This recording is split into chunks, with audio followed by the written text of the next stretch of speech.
voice ଆମ channel ରେ ପଡିଛି ମାନେ ଆଗକୁ ବାବୁ ଭାଇ ପ୍ରୋଡକ୍ସନ ଆମ ଚ୍ୟାନେଲ ଆମେ କେମିତି ଚଲେଇବୁ କାହାକୁ ଚଏସ୍ ନବୁ ଯୋଉଟା ହ୍ୟୁମାନ ଭାଇଙ୍କ ପାଇଁ ଆମେ ଟ୍ରାକ୍ କରିଥିବୁ ସେ ଗୀତକୁ ଆମେ କାହାକୁ ନେଇ କରିବୁ ଏଇ ଟେନସନ ଆମକୁ ସବୁବେଳେ ଲାଗି ରହିଛି ତାକୁ ଛାଡିକି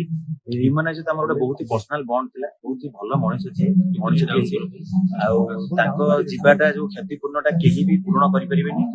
ଆଉ ଏବେ ତ ବହୁତ ସାରା ଲୋକ ବହୁତ ପ୍ରକାର କଥା କହୁଛନ୍ତି ଯଦି ଏଇ ଜିନିଷ ହ୍ୟୁମାନ ହେଇକି 6 ମାସ ଆଗରୁ କି 4 ମାସ ଆଗରୁ ଯଦି କିଏ ବୁଝେଇଥାନ୍ତେ ଯଦି ତାଙ୍କୁ କିଏ ଚେଞ୍ଜ କରିପାରିଥାନ୍ତେ ଯେ ନିଜ ଦେହଟାକୁ ଆଟଲିଷ୍ଟ ଜଗିବା ପାଇଁ ଯଦି କିଛି ଗୋଟେ ଷ୍ଟେପ ନେଇପାରିଥାନ୍ତେ ଆଜି ହୁଏତ ହ୍ୟୁମାନ ଭାଇ ଆମ ସହିତ ଥାନ୍ତେ ନିଶ୍ଚିତ ଭାବରେ ରାଜାରାଣୀ ଗୀତ ତାପରେ ଆଖି ପଲକି ତୁ ଗୀତ ଏଟା ହ୍ୟୁମାନ ଭାଇଙ୍କ ଗୀତ ଯୋଉଟା କି ବଡ ବଡ ହିଟ୍ ଆମ ଚ୍ୟାନେଲରେ ହେଇଛି ଆଉ ପର୍ସନାଲି ଯୋଉଦିନ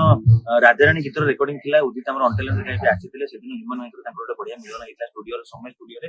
ତ ଦିଟା ଭଲ ଭଲ ଗୀତ ଯୋଉଟା କି ହ୍ୟୁମାନ ସାଗର ଭାଇ ଗାଇଛନ୍ତି ଆଉ ଏବେ ଗୋଟେ ସ୍ୟାଡ ସଙ୍ଗ ଯୋଉଟା ବୁଝିଯା ହୃଦୟ ଆପଣମାନେ ଦେଖୁଥିବେ ପ୍ରାୟ ସେ ଗୀତଟା ଏବେ ବହୁତ ରିଲେଟ କରୁଛି ଭାଇଙ୍କର ମାନେ ଏଇ ଯୋଉ ଯିବା ପରର ମୁହୂର୍ତ୍ତକୁ ସେଥିପାଇଁ ସବୁଆଡେ ସେ ଗୀତଟା ଭାଇରାଲ ହଉଛି ଆଉ ସେଇଥିରେ ଉଦିତ ହିଁ ଷ୍ଟାରକାଷ୍ଟ ଥିଲେ ଯେମିତି ହ୍ୟୁମାନ ସେ ଗୀତଟାକୁ ଗାଇଥିଲେ ହଁ ଭାଇ